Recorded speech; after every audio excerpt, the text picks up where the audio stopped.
it's Robin, RS Island Crafts, and welcome back to my Advent sewing series. Each day I will be sharing a quick project that you can sew up before Christmas, perfect for a last minute gift. If you'd like a more detailed tutorial, I'll add a link in the description box to a full step-by-step video. Let's get started.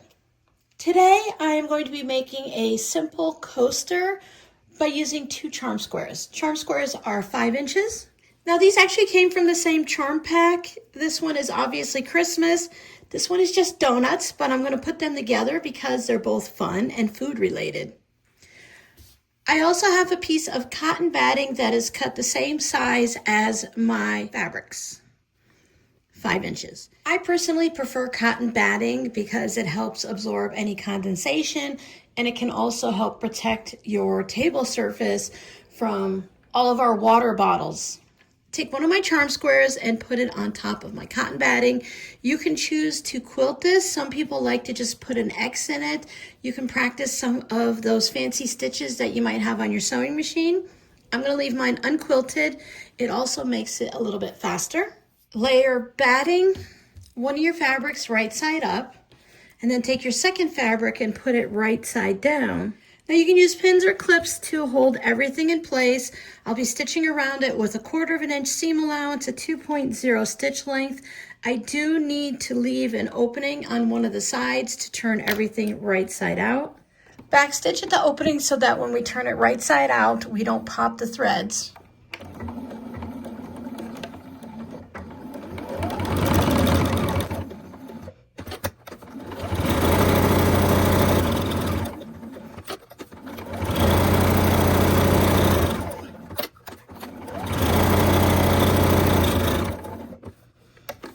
When we get to the end, we're going to leave that opening and then backstitch.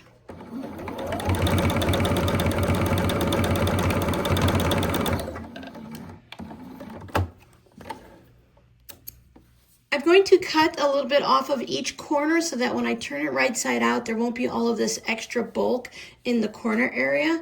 So make sure you don't clip too close and you don't want to cut through the sewing line. When I turn it right side out, I want to go between the 2 cotton fabrics.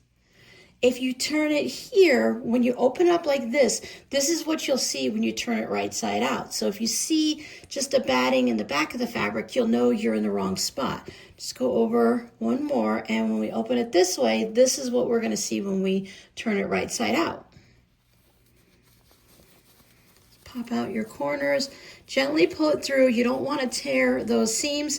If your seams tear too far, you could just take it back to the sewing machine and restitch them. I have this little point turner. This one is from flamingotoes.com. It's a flamingo. Anything that doesn't have a sharp point, you can use to just go in between the fabric and the batting and be gentle and push it out so you get a little bit more of a point, because you don't want to leave it like that. Take it to my ironing station, tuck these edges in here so it's a nice straight line. Give it a really good press. In order to close up that turning hole, I'm going to do a top stitch all the way around. When we top stitch, we want to make sure that our top stitching is going to be less than 1/4 inch so that we catch those 2 folded in pieces. For the stitch length, I'm going to use a 2.4, but you can use whatever you would normally use on your sewing machine for something that's a little more than just 2 pieces of fabric. Make sure everything stays lined up.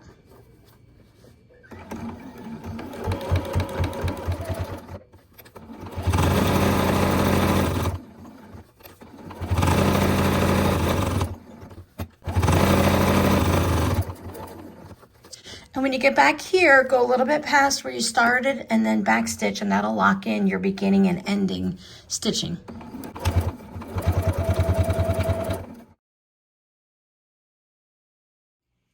Coasters is a great way to use up leftover charm squares, and they're just a fun little touch to decorate with.